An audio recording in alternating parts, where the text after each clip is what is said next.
Bom, pessoal, só recapitulando, né? Que a gente viu na aula passada, a gente tinha visto que o momento de uma partícula, que é a segunda lei de Newton,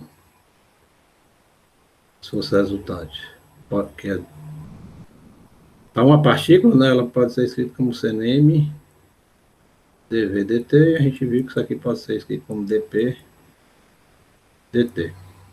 Né? Como eu disse para vocês, a gente está usando esse símbolo P só para ser consistente com o livro, né?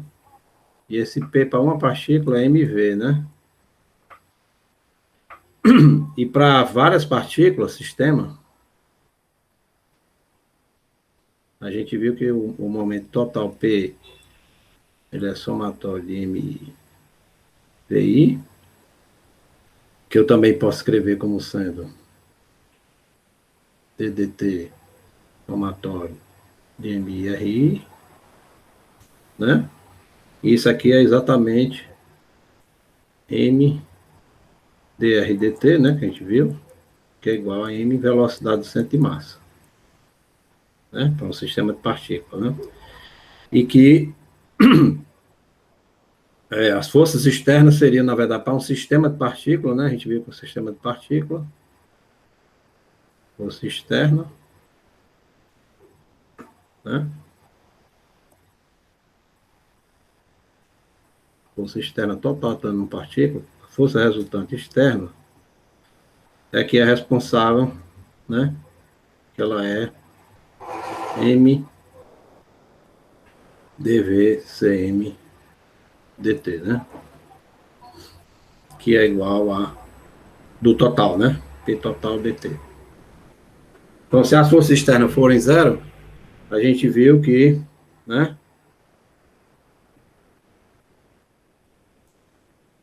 Resultante for zero, a gente viu que o P é igual a constante. Que é igual a constante. Né? Só um resumozinho que a gente tinha visto na. E para um sistema de partícula.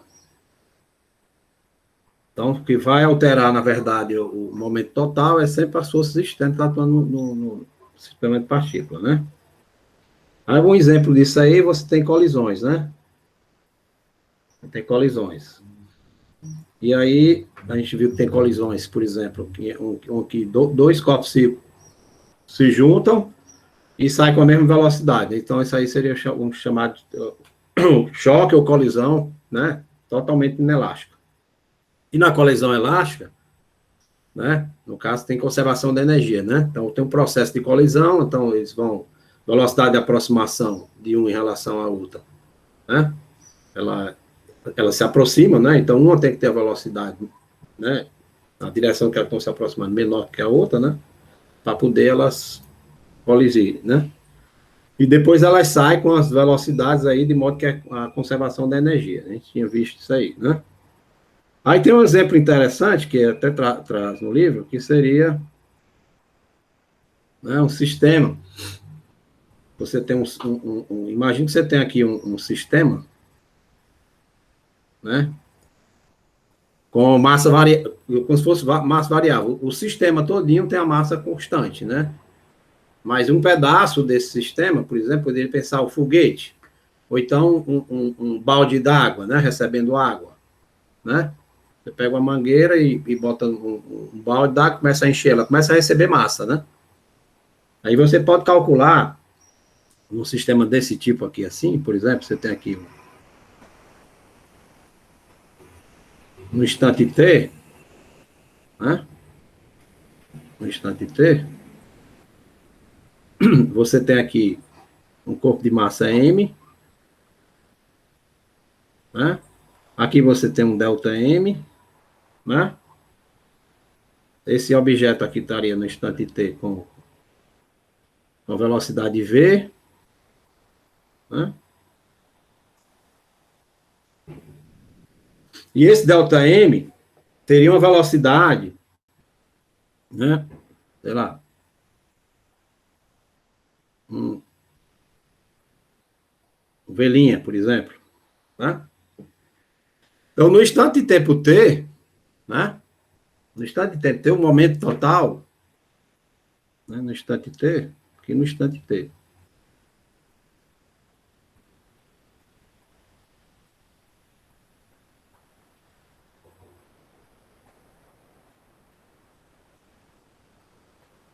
Né? Depois, no instante T mais delta T,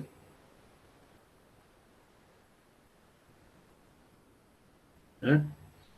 Você teria esse objeto, né? Com a massa, que seria m mais delta m, e com a velocidade aqui, que eu não sei, que é v mais delta v. Então, se a gente considerar, então, o sistema desse objeto que tem naquele instante T, massa m, e esse é o objeto delta m, depois eles vão fazer como se fosse um choque totalmente inelástico, né? Vai haver ganho, como se fosse um ganho de massa, né? Então, vai ter essa velocidade aqui. Então, essa velocidade velhinha, a gente pode especificar o seguinte, porque o que a gente pode fazer é assim, eu posso imaginar que essa massa dm tem uma velocidade relativa com relação a esse objeto, a essa caixa aqui, esse balde, né? Esse balde aí, né? Imagine que você tenha um balde aqui, tá? Tem uma massa m, né? Tal, e aí você vai ao encontro dessas, tipo gota de chuva, alguma coisa desse tipo, vai batendo no carro. Aí vai aumentando a massa do carro, né? De certa forma, porque são as gotas de chuva, vão bater no carro e vão grudar no carro, né? Então, imagine a situação. A outra situação seria que a gente vai ver, que é do foguete. O foguete, na verdade, é o contrário. O foguete tem uma massa M e depois de um certo tempo ele perde massa, né? Mas a gente vai colocar aqui como sendo ganho de massa, depois a gente faz. É só colocar como se houvesse perda de massa, né? E aí tem a conservação do momento, né? Só que essa velocidade aqui a gente pode particularizar, porque, por exemplo, imagine que fosse essa parte estivesse parada, né? Essa velhinha estivesse parada, ela ia simplesmente somente acrescentar massa lá sem estar, mas ela teria uma velocidade. O ideal é a gente calcular, estabelecer um parâmetro aí, que seria a velocidade dessas partículas em relação ao objeto grande, a velocidade relativa, né? Então, a gente pode ver, por exemplo, a velocidade relativa desse bicho aqui, que a gente pode chamar de U, velocidade relativa U, seria V' menos V, né? Isso aqui, U seria a velocidade relativa, U, velocidade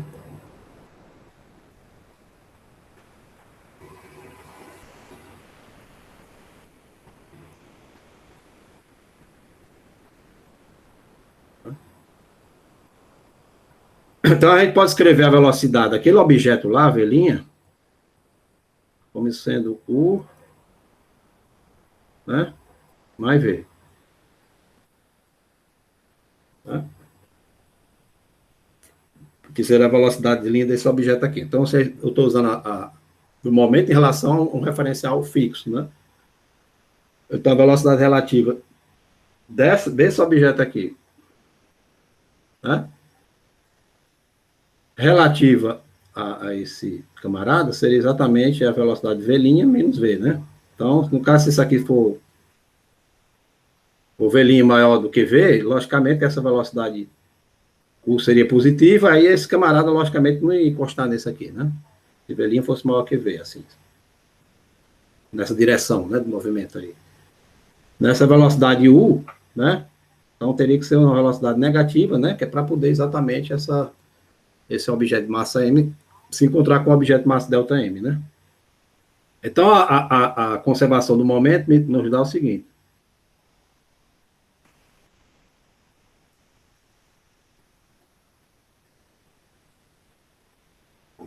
Momento linear, né? A gente chama só momento, né, no livro. Então, quando o objeto delta M se encontra com esse o objeto de massa M, né? Ele se encontra aí, então cria-se agora um objeto com massa M mais delta M, e aí o que houve foi só forças, né, internas, né, que foram atuar nos dois corpos. Então você tem aqui, ó, M mais delta M, que multiplica V mais delta V, tem que ser igual a delta M, V', que eu chamei de U mais V, tá? Mais M, né? MV, né? Que é o momento antes, tá? O momento antes era composto desse objeto aqui, MV desse aqui, delta MV', que é U mais V, né? E o outro depois ele sai o conjunto M mais delta M, V mais delta V, né? Aí nós temos, por isso que eu escrevi a velocidade V' como relativa a U, que é relativa a V, né? Que aí eu teria só um parâmetro aí. Esse U, a gente vai ver que esse U pode ser uma velocidade constante, né? Por exemplo, se você está com a mangueira, segurando a mangueira parada, ela está expelindo com aquela velocidade, né? Se eu soltar a mangueira, os objetos continuam sendo relativamente à mangueira, jogado para fora da mangueira, né? Com aquela velocidade constante, né? Aí, por isso que a gente usa sempre a velocidade relativa, né? Essa U seria a velocidade relativa. Então, vamos equacionar isso aqui, depois tomar o limite quando ΔT tem para zero, né? Então, vai ter dois termos. Vai ter um termo aqui que é MV, mais M, delta V, mais delta M, V, mais delta M, delta V. Isso aqui tem que ser igual delta MU, mais delta MV, mais MV. Tá? Então, uns termos vão cancelar, né? Aqui é delta, desculpa, aqui é delta M, né?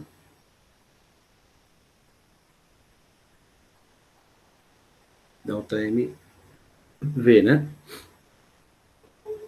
Então, os termos vão cancelar. Então, por exemplo, esse termo vai cancelar com esse termo aqui, né? Então, vai ficar assim. Delta MV vai cancelar com esse delta MV. Então, você vai ficar com M, delta V, né? Mais delta M, delta V, igual.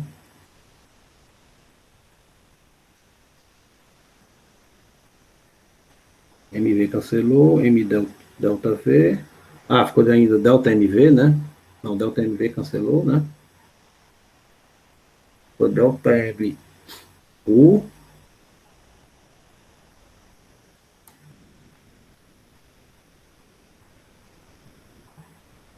delta MU, né?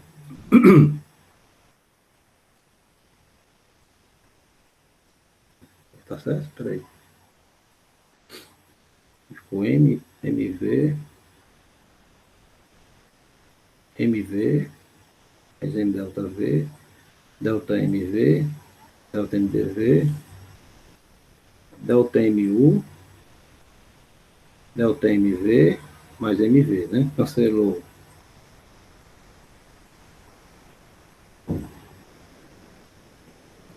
Cancelou.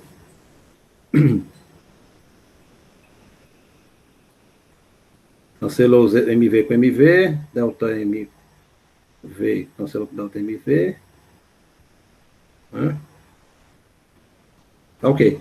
Aí agora você vai dividir pelo limite, tomando delta T para zero, né?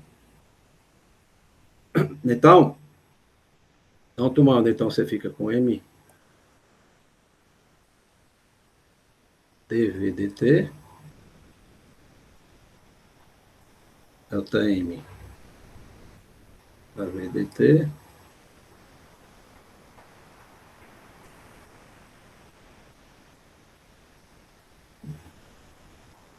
agora no limite, quando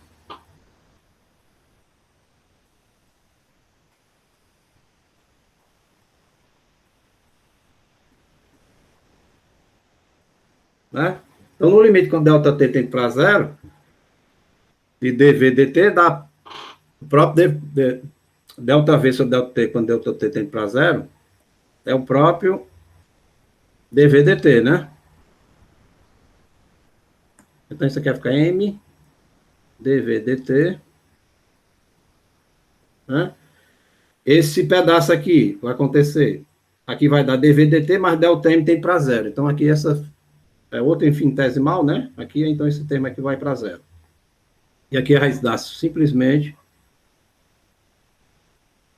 dm dt u. Né? Então, essa daí seria a equação, né? A equação diferencial que rege o movimento. Né? Então, no caso for um foguete, esse dm dt seria negativo, né? Então, a gente pode, para simplificar, imaginar que isso aí fosse numa direção, né? Só para a gente ter uma ideia. Então, se V com um certo Vx e, né? E U igual UI, por exemplo, você fica com a seguinte equação.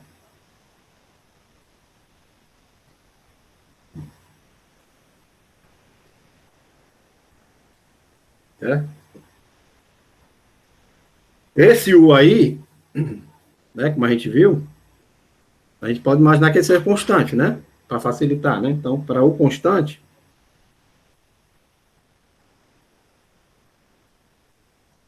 U igual a zero, por exemplo, a constante.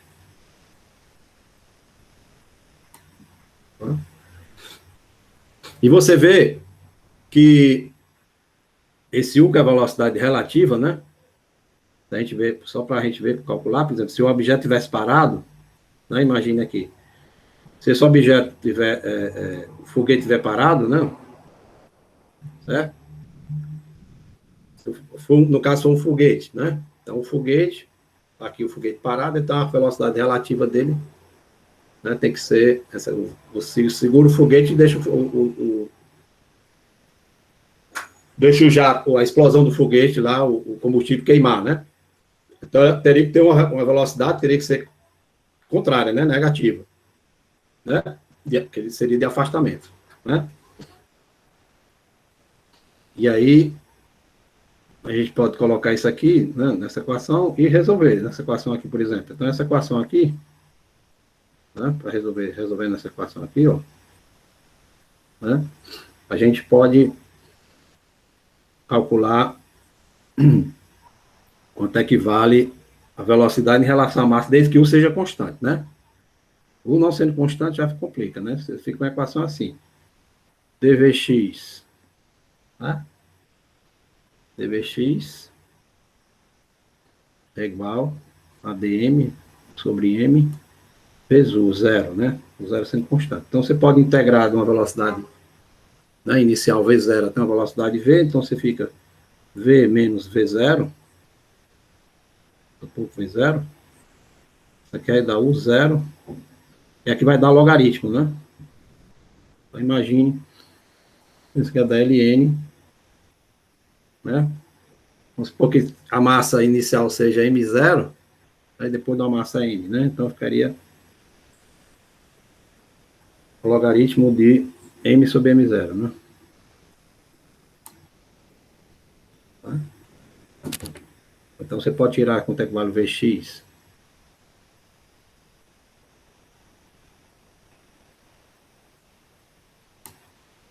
Tá? No caso de um foguete, né? Ele vai perder massa. Então, a massa M é menor do que M0. Então, esse camarada ali seria, né? Massa M menor que M0 seria negativo. Mas o U, zero, seria negativo. Né? O zero seria negativo.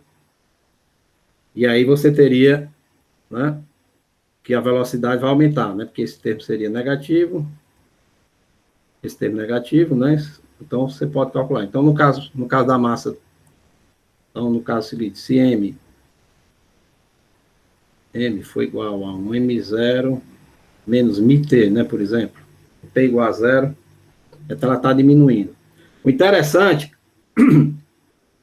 No caso do foguete, por exemplo, ele tem uma massa total M, né? Uma parte é a casca do foguete, uma parte combustível. Então, isso aí você calcula, então, o tempo para que né? O tempo, esse M0 poderia ser dividido em duas partes. Uma parte que é do combustível e uma parte que é do foguete pura, né? A casca do foguete. Então, você poderia imaginar, isso aqui nunca vai dar zero, né? Isso aqui poderia dividir em duas partes aqui. Isso aqui é igual, ou seja, a massa do foguete em si, mais a massa do combustível, né? Aí, você pode anular esse termo aqui, não? Que é quando... Isso aqui é só devido aqui a massa do foguete pura, sem combustível, e aqui a parte de combustível. Então, isso aqui, quando isso aqui zerar, essa massa vai ficar com MF, né? Que seria a massa do foguete pura, sem combustível. Né? Que é T igual a zero, né? T igual a zero, ele tem exatamente esse total aqui, né? Aí depois, no final, quando esse camarada for, né? For igual a zero, essa parte que for igual a zero, você teria igual a MF. Então, seria a velocidade máxima que poderia chegar aí. Depois não teria mais combustível para queimar, né? Então, você poderia ter a velocidade no foguete, você teria assim, né? Então, vamos omitir aqui esse Vx, mas você teria assim, V é igual a partir da velocidade V0, tem a velocidade relativa, né? Que ela é negativa, né? E vai ser Ln de M de F mais massa de combustível inicial menos mt sobre, em T igual a zero, ela é MF mais MC. Então, a velocidade máxima que você tem nesse caso, velocidade máxima,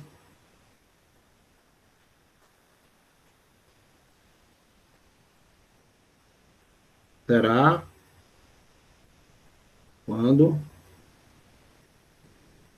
MC menos μt foi igual a zero. Ou seja, o tempo μc sobre, né? μc sobre μ.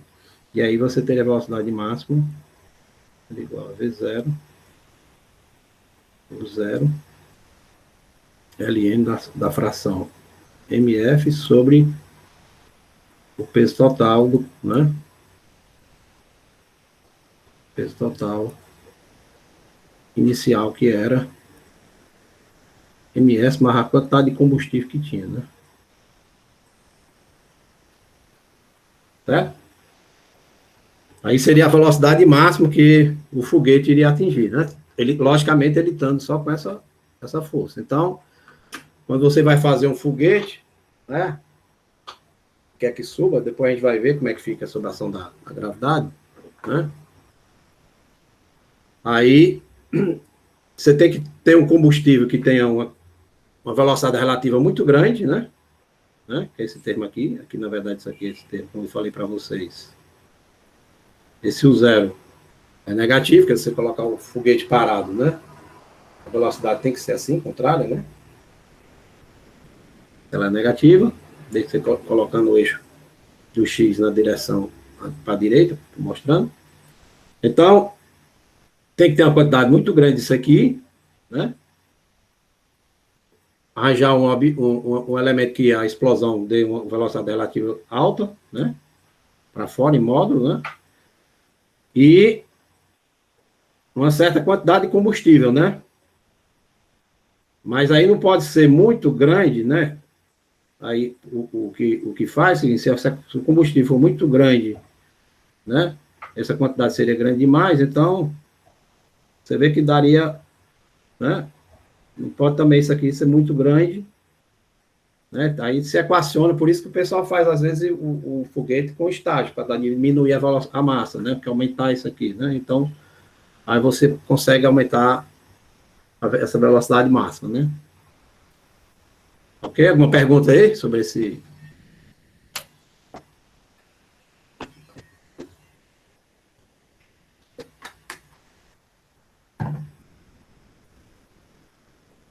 Aí, pessoal? Alguma dúvida aí? Alguma pergunta?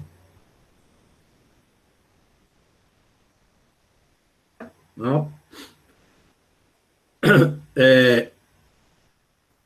Se você tiver... Isso aí é o problema que ele, eu acho que tem no livro, não é? Não sei se depois eu posso passar para vocês, é simples. É quando tem a massa, né? Ou quando tem gravidade. A única coisa que vai atuar aqui, por exemplo, se fosse lançamento vertical, né? Se fosse lançamento vertical, eu queria alterar aqui, é que existiria, né? O impulso da força-peso, né? Naquele intervalo de tempo teria o impulso da força-peso, né? Que seria a força externa no sistema. Então, você pega a variação dessa quantidade aqui que eu coloquei, né? Que seria a variação do momento, seria igual à força externa. Né? A força externa seria mg/dt. Então, no caso, com força gravitacional, né? Com força gravitacional,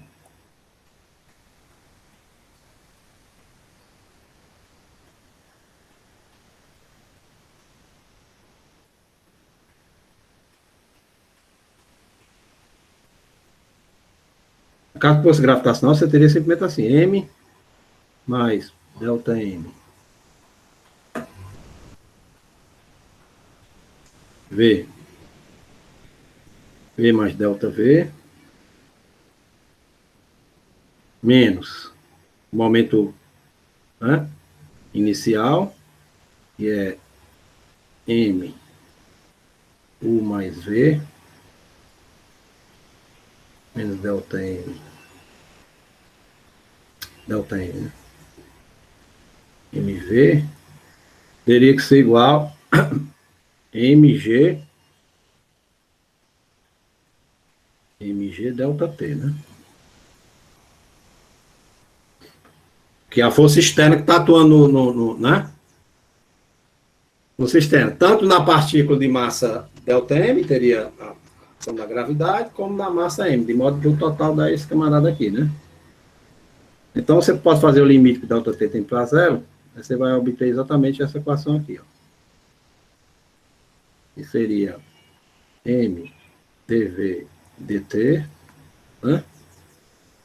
Cancelaria, menos dm dtu igual a mg, né? Aí você faz, por exemplo, um caso simples, né? De lançamento vertical, você consegue resolver essa equação aqui, né? Lançamento vertical, imaginando que a massa do foguete dm dt, né, negativa, né? A razão dm dt que é a perda negativa, e a velocidade relativa do foguete também, em relação ao foguete, tem que ser negativa. Aí você consegue resolver, né, fazer um estudo através dessa equação aqui, né, no caso. Né? Bom, agora a gente vai ver, né, como consequência da segunda lei de Newton, né, que é outra quantidade que é muito interessante, que eu já tinha até tocado no assunto em aulas anteriores, que é o momento angular, né, que é o momento angular, né, é o momento angular. Eu fiz aqui, eu vou mostrar uns videozinhos para vocês, que eu tinha feito um tempo atrás, só para mostrar os exemplos de colisões, né? Ver se eu ainda tenho aqui, acho que eu tenho. Está no Google Drive.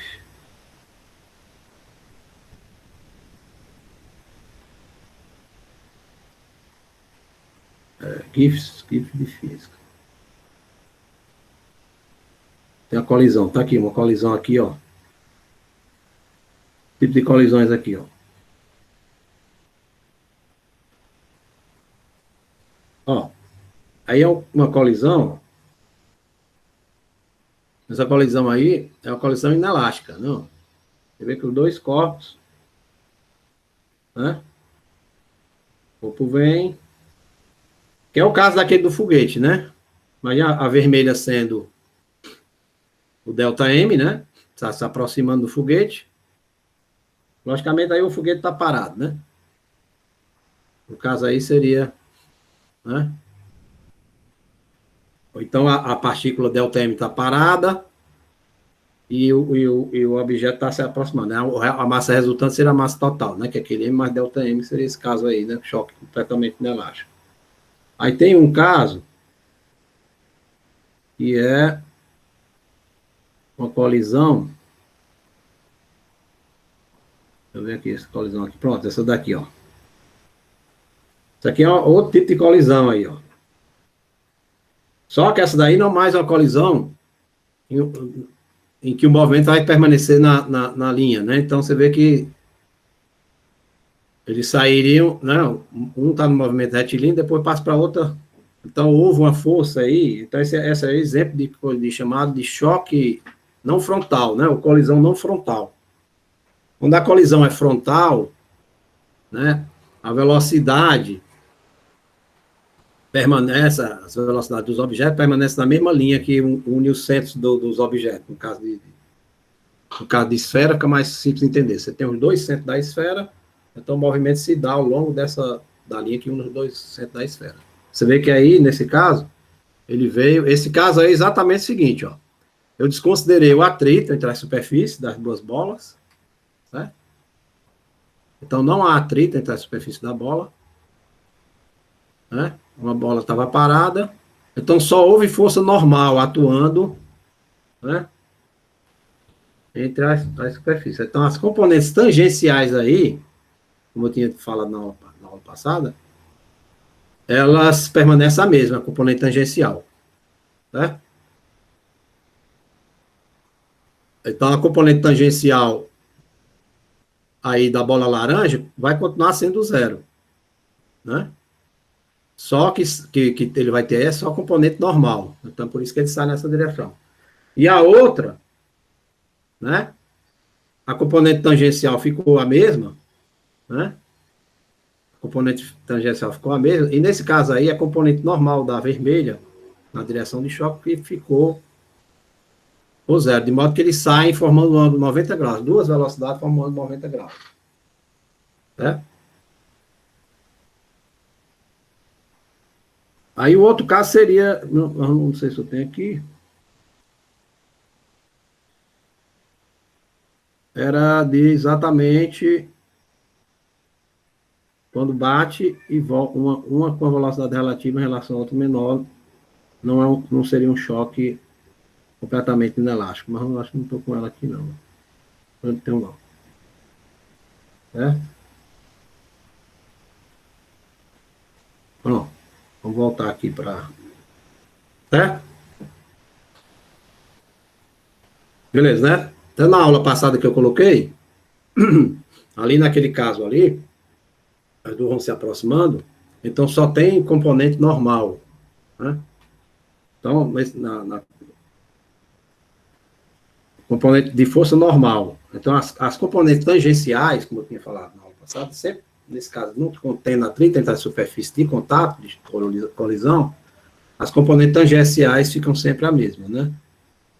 Porque não tem força atuando na componente tangencial. Então, você tem que separar, exatamente. No momento do choque, você tem que botar uma linha que vai na direção dos dois centros das duas esferas, né?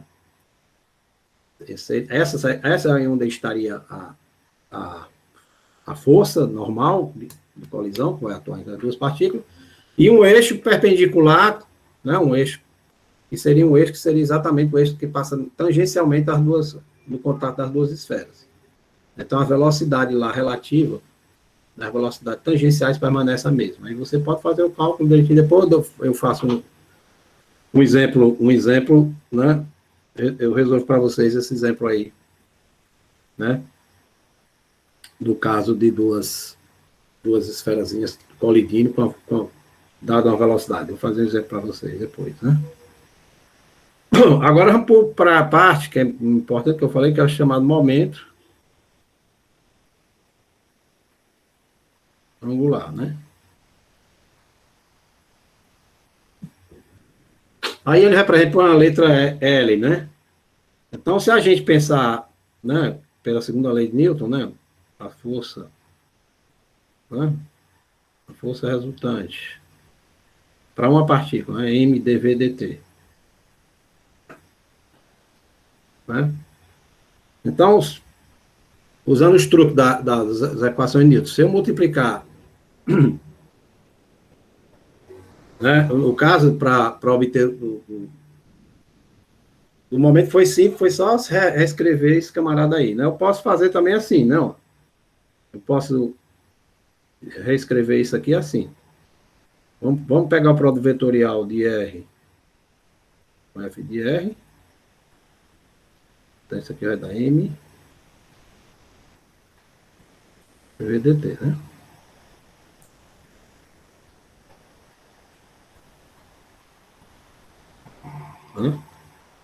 Isso aqui é a segunda lei, partindo da segunda lei para uma partícula, né? Como a gente faz com o sistema de partículas. Mas aí, esse termo aqui que tem, esse termo aí, a gente pode usar a seguinte propriedade. DDT, né, de R, né, vetorial V, quanto é que vai dar isso aqui? Vai dar V vetorial V mais R vetorial dV dt. Só que V vetorial V, a gente sabe, produto vetorial de vetor em si, né? Ele mesmo dá zero. Dá um vetor nulo. Então, isso aqui dá simplesmente R dV dt. Vetorial dV dt. Então, você pode escrever essa equação aqui, né? Essa equação aqui, eu posso escrever, então, da seguinte forma. R vetorial, as forças resultantes estão atuando na partícula, vai ser igual a...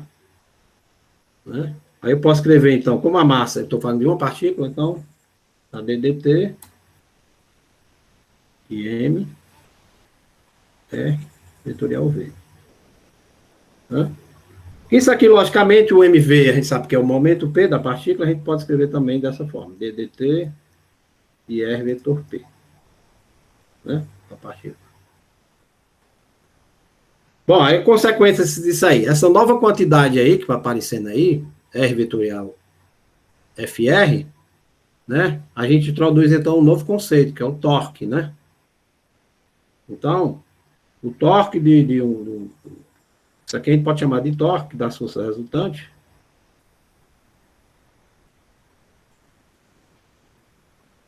Isso aqui é o torque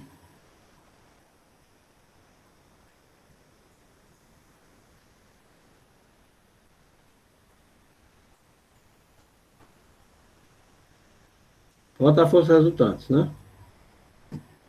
Certo? Então, na verdade, cada força faz um torque, né? Se a gente separar a força resultante aqui, né? Então, se a gente pode imaginar o torque TI, por exemplo, R vetorial FI, né? Está atuando na partícula. Onde F de R é somatório das forças que estão atuando na partícula, né? E, logicamente, o torque total seria o somatório dos torques individuais que estão atuando nas partículas. Então, se a gente imaginar, então a equação fica assim, né? Ó, então, a gente pode definir a nova quantidade, que é essa quantidade que está aqui, né? Análogo que a gente tinha, que era o momento linear, isso aqui a gente vai chamar de momento angular, né? Então, esse L aqui, R vetor P, chamar de L, que é momento angular. Certo? Isso aí seria o momento angular. Há uma coisa importante já aí, né, que a gente já obtém, simplesmente manipulação da segunda lei, é que se o torque das forças resultantes, né, que atua na partícula for nula, aí o momento angular é conservado. Né? Então, o momento angular tem. Então, se o torque total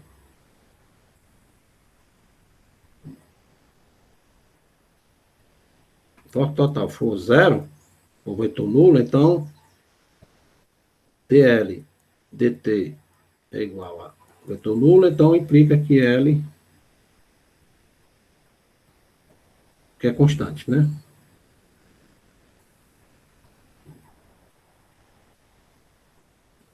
Tá ok? Então,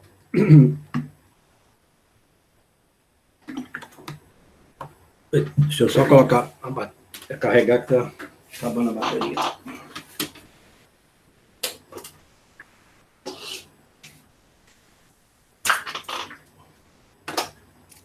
A bateria do laptop tá acabando.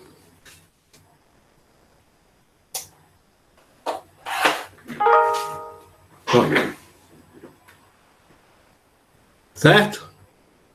Bom, isso aqui é para uma partícula, né? Eu até dei um exemplo, que era o caso de uma partícula de massa M, um fio, né? E um orifício, né?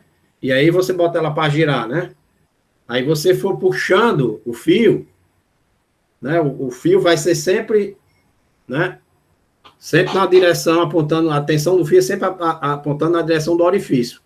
Então, seria como se você coloca o orifício ali como origem do teu sistema, o vetor R, a tensão vai ser sempre na direção radial. E aí você teria, então, o torque seria nulo, e aí você teria conservação do momento angular. Então, você pode já usar já direto, que eu até falei. Você tem aqui uma parte de massa M sem atrito no plano horizontal, e aí tem um orifício, um fio, né? Você bota ela para girar. E você for diminuindo o fio, ela vai girar noutra trajetória, e você depois parar de, né? Você tá ali, aí você aplica a força e diminui. Então, essa força é sempre na direção radial. E aí você teria, então, aquela equação, né? Que o momento angular seria conservado, né? Certo? Apesar da tensão, mesmo a tensão ela é perpendicular à trajetória, mas depois, quando você puxa, ela não vai mais fazer a trajetória circular. Ela está naquele ciclo, ela vai diminuir, né? Para outra trajetória circular. Então, no meio do caminho, desse caminho aí, a tensão não é mais constante, né? E também não é mais perpendicular à trajetória, né? Mas ela é sempre dirigida para radial. Então, isso é uma coisa importante no momento angular, né? Agora, momento angular para um sistema de partícula.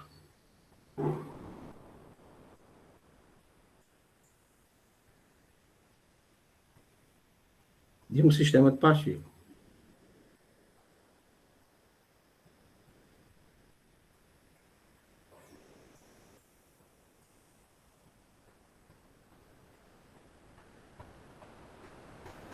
Né? Partícula.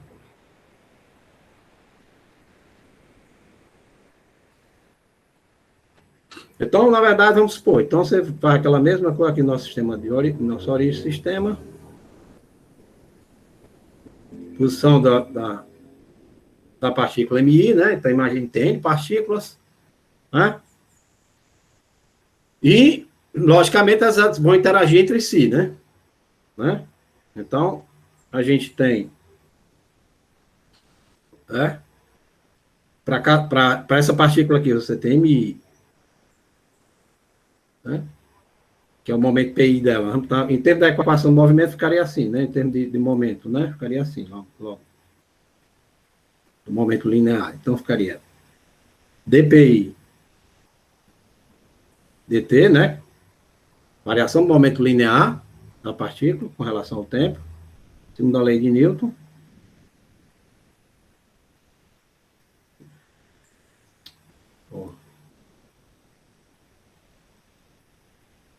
Dt é igual. Vamos chamar aqui forças externas que estão, né? Todas as forças externas que estão atuando, para simplificar, vou colocar dessa forma. Todas as forças externas que estão atuando na partícula, pode ter mais de uma força externa, pode ser força gravitacional, força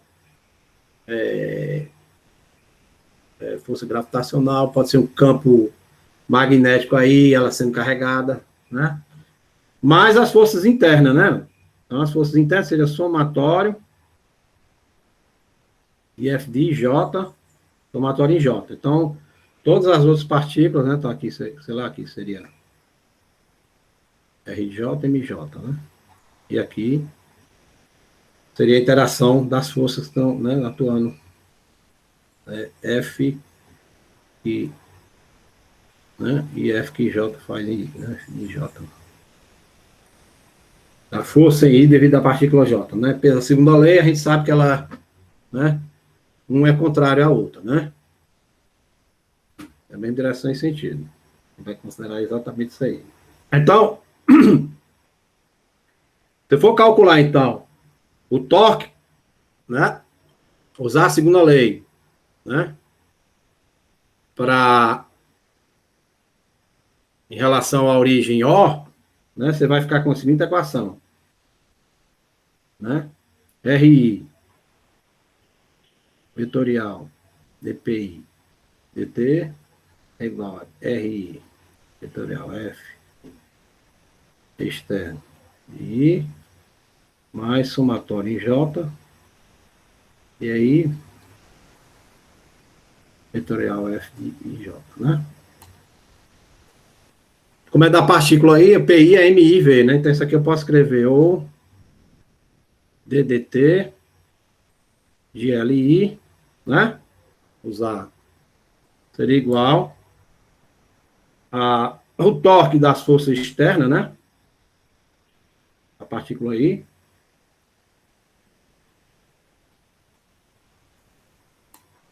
Mais esse termo aqui. Que seria os torques das forças internas, né? Das forças internas. Estou calculando torque em relação à origem O, né? Então, por isso que eu ponho o produto vetorial com o RI, né? Aí eu faço a mesma coisa, né? Eu somo, né? Somo sobre todas as partículas. Então, somatório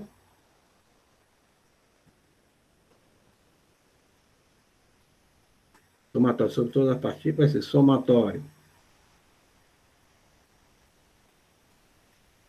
mais somatório em I, né? Somatório em J, né? Aí eu posso escrever, né, isso aqui, né, vai ficar RI e RJ, né? RI vetorial F de IJ, né? Tá? Aí vamos ver o que acontece com esse termo aqui, né? Esse termo somatório de J, posso escrever assim, não? Eu sei que posso dividir esse somatório, né? Pegar esse somatório aí, né? Como está somado sobre I e J, né? Eu posso escrever assim, eu posso trocar, renomear, né? Então, vou só escrever esse somatório aqui, somatório IJ, vamos chamar esse vetorzão aqui, né, nessa equação aqui, somatório em J.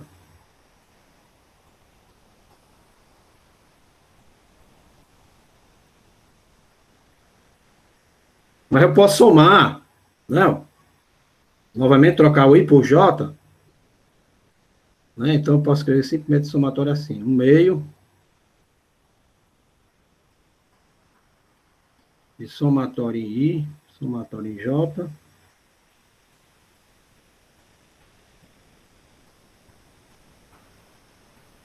somar a mesma coisa, né? Só que eu vou trocar os índices, né? Somatório em I, somatório em J. Aqui vai ficar RJ, vetorial F de JI, tá? Como se eu tivesse simplesmente renomeado as variáveis do somatório lá. Mas eu sei que F de I, F de IJ, é igual a menos F de JI, né? Pela terceira lei, né? F de I menos F de JI, terceira lei, né? Então, posso escrever somatório e somatório em J como sendo o meio, somatório em I, somatório em J. Aí eu vou trocar aqui, né? Fica F de J, então vai ficar um termo que é RI menos RJ vetorial F de J. né? Então, nesse termo aqui, ó, eu uso esse fato aqui, então eu pego esse termo FJI e transformo. Né? Você vê que no termo I igual a J, logicamente, isso aqui, né, dá zero, né? Porque isso aqui é a própria força, né, da partícula no elemento, não existe, né? F de J, F de I é igual a zero, né? Como a gente sabe, né? Vem dessa equação aqui, né? Se eu fizer I igual a J aqui, dá F de I é igual a menos F de II, então F de I tem que ser zero, logicamente, né? Então é o seguinte, se as forças, se não houver choque de partícula, for só normal, né? Então elas vão ser sempre, né, na direção, né, RI menos RJ, vai ser exatamente na direção da força. Ou então forças gravitacionais, por exemplo, né, que atuam sobre ela. Então, se essas forças F de J for proporcional, né? Então, se F de J, né? IJ, ele for um F que depende só do módulo, por exemplo, uma função aqui, ou então F de J, uma função escalar, né? R de J, vezes a própria R de J, onde esse R de J eu estou chamando?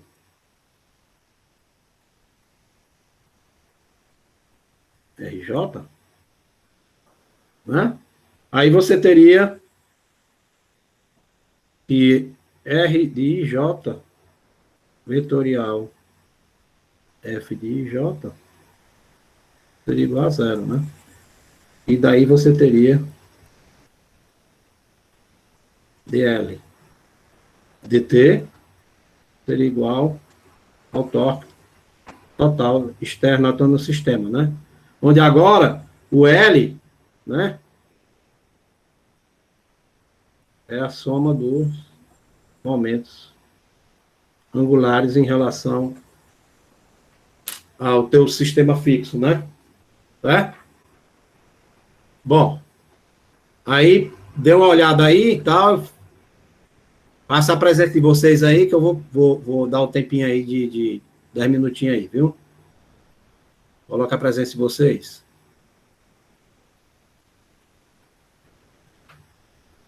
Acho que metade da turma faltou.